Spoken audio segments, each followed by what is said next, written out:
दिल में हौसले का तेज और तूफान लिए फिरते हैं।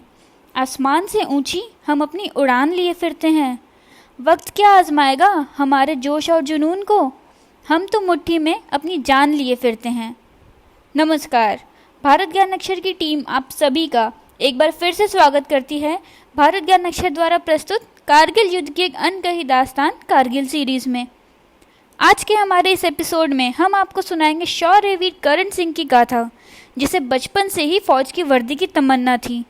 और आपको जानकर हैरानी होगी, इन्होंने मात्र 17 वर्ष की आयु में सेना में भर्ती हुए। इस गाथा को सुनने के लिए बने रहिए हमारे साथ। कारगिल युद्ध, जो कि कारगिल संघर्ष के नाम से भी जाना जाता है, भारत और पाकिस्तान के बीच 1999 में मई के महीने में कश्मीर के कारगिल जिले से प्रारंभ हुआ था। इस युद्ध का कारण था बड़ी संख्या में पाकिस्तानी सैनिकों व पाक समर्थित आतंकवादियों का लाइन ऑफ कंट्रोल, यानी भारत पाकिस्तान की वास्तविक नियंत्रण रेखा के भीतर प्रवेश कर कई महत्वपूर्ण पहाड़ी चोटियों पर कब्जा, लेह लद्दाख को भारत से जोड़ने वाली सड़क का नियंत्रण हासिल करना, सियाचिन ग्लेशियर पर भारत की स्थिति का कमजोर कर हमारी राष्ट्रीय अस्मिता के लिए खतरा पैदा करना। जैसा कि अब तक हम देखते आ रहे हैं कि कारगिल का युद्ध भारतीय और पाकिस्तानी सेना के बीच लगभग 2.5 महीने से चल रहा था। दुर्गम घाटियां, ऊंचे और बर्फीले पहाड़ों और दुर्गम परिस्थितियों लड़ा जाने वाला विश्व का पहला युद्ध था कारगिल। पाकिस्तान को भारतीय क्षेत्र में घुसपैठ की कोशिश भारी पड़ी और जब उसे अपनी गलती का एहसास होने लगा तो उसने अंतर्राष्ट्रीय समुदाय के सामने गिड़गिड़ाना भी शुरू कर दिया। अमेरिका से भी उसने गुहार लगाई, लेकिन तत्कालीन राष्ट्रपति बिल क्लिंटन ने दो टोक कह दिया था कि पहले अपनी सेना को वापस बुलाओ, उसके बाद ही बात होगी। भारत को मिले अंतर्राष्ट्रीय सहयोग की वजह से पाकिस्तानी सेना को पीछे हटने पर मजबूर होना पड़ा। यह युद्ध ऊंचाई वाले इलाके पर हुआ और दोनों देशों की सेनाओं को लड़ने में काफ़ी मुश्किलों का सामना करना पड़ा। पाकिस्तान ने इस लड़ाई में आतंकवादियों का खूब इस्तेमाल भी किया। भारतीय सेना के सामने पाकिस्तानी सेना ने घुटने टेक दिए और 10 जुलाई 1999 से पाकिस्तानी सेना नियंत्रण रेखा से पीछे हटने लगी। 14 जुलाई को तत्कालीन प्रधानमंत्री अटल बिहारी वाजपेयी ने ऑपरेशन विजय की जीत की घोषणा कर दी। कारगिल युद्ध भारतीय सेना के साहस और जांबाजी का ऐसा उदाहरण है जिस पर हर देशवासी को गर्व है। करीब 18,000 फीट की ऊंचाई पर कारगिल में लड़ी गई इस जंग में देश ने 527 से ज़्यादा वीर योद्धाओं को खोया था, वहीं 1300 से ज़्यादा घायल हुए थे। इस युद्ध में भारतीय वायुसेना की बड़ी भूमिका रही। वायुसेना ने पाक सैनिकों पर 32,000 फीट की ऊंचाई से बम बरसाए। MiG-29 और मिराज 2000 विमानों का इस्तेमाल किया गया। इस दौरान पाकिस्तान ने हमारे 2 लड़ाकू विमान मार गिराए थे, जबकि एक क्रैश हो गया था। नौसेना की भूमिका भी अहम रही। नौसेना ने ऑपरेशन तलवार चलाया। इसके तहत कराची समेत कई पाक बंदरगाहों के रास्ते रोक दिए गए ताकि वह कारगिल युद्ध के ज़रूरी तेल व ईंधन की सप्लाई ना कर सकें।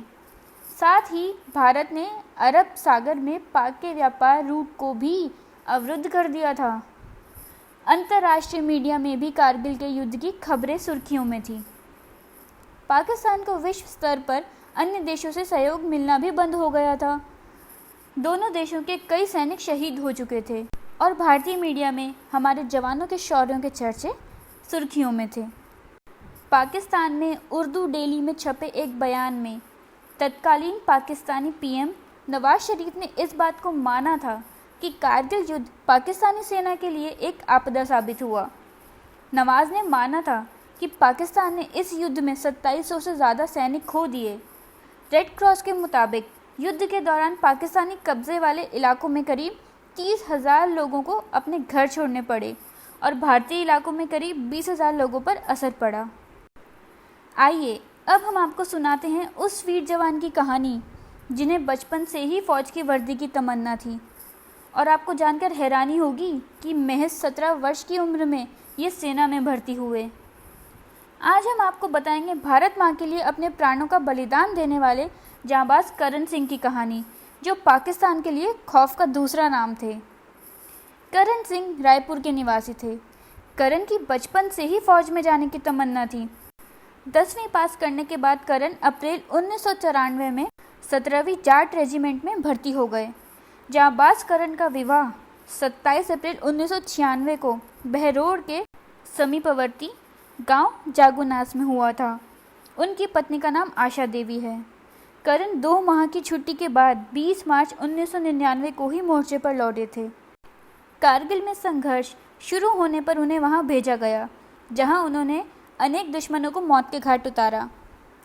करण खेल कूद में अव्वल थे और बचपन से ही सेना में जाने की तमन्ना रखते थे। बचपन में वह पिता से जिद कर सैनिक की वर्दी खरीदवाया करते, जिसे पहनकर वे गर्व से घूमते थे। बड़े होने पर उनकी यह तमन्ना पूरी हुई और वह 17 जाट रेजिमेंट में भर्ती हुए। 5 जुलाई को मुठभेड़ के दौरान एक ऐसा ही दर्रा आया था, जिसके एक ओर से भारतीय टुकड़ी और दूसरी ओर से 4 पाक सैनिक आगे बढ़ रहे थे। दर्रा खत्म होते ही दोनों पक्षों के जवानों का आमना सामना हो गया। ऐसे में फायरिंग की बजाय करण सिंह ने दौड़कर एक साथ 2 दुश्मनों को दबोच लिया था और उनके हथियार छीनकर लात घूंसों से जमकर पिटाई की। टुकड़ी के अन्य जवानों ने 2 अन्य घुसपैठियों को दबोचकर उनके हथियार छीन लिए थे। इन चारों की पिटाई के बाद भागने पर इन पर गोली बरसाकर इन्हें मौत के घाट उतार दिया था। करण अपनी टुकड़ी के अदम्य साहस का प्रतीक बन गए थे। उनकी दिलेरी की जवानों में खासी चर्चा रही। उनमें देशभक्ति का जज्बा था और वह दिलेर भी थे।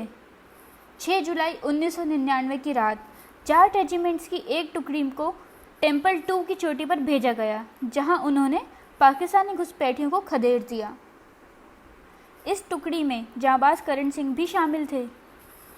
यह टुकड़ी पूरे जोश के साथ आगे बढ़ी। एक के बाद एक चोटी पर फतेह का सिलसिला जारी रहा। भारतीय जवानों के हौसले बुलंद थे। थोड़ा और आगे बढ़ने पर दुश्मन की तरफ से घात लगातार एक एक कर 7 आरटी बम का विस्फोट हुआ।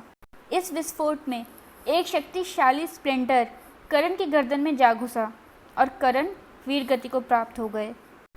करण सिंह जैसे शूरवीर हम सभी के लिए प्रेरणा के स्रोत हैं और हमेशा बने रहेंगे। हम इन शहीदों को दिल से नमन करते हैं और सौगंध लेते हैं कि इनका बलिदान व्यर्थ नहीं जाने देंगे। हम भी अपने प्राणों की चिंता किए बगैर इस मातृभूमि की रक्षा करेंगे। तो दोस्तों, अगर आपको आज का हमारा एपिसोड पसंद आया हो तो कमेंट करके अपने विचार ज़रूर व्यक्त करें और इस वीडियो को अपने दोस्तों एवं रिश्तेदारों में शेयर भी कीजिए। वीडियो को लाइक और चैनल को सब्सक्राइब करना ना भूलें। आप भारत ज्ञान अक्षर को फेसबुक पर भी फॉलो कर सकते हैं। वहां अभी आपको कारगिल सीरीज़ के सारे एपिसोड देखने को मिलेंगे। इसी के साथ हम आप लोगों से विदा लेते हैं। फिर मिलेंगे अगले एपिसोड में एक अनकही घटना के साथ और एक शहीद की शौर्य गाथा को स्मरण दिलाते हुए। धन्यवाद।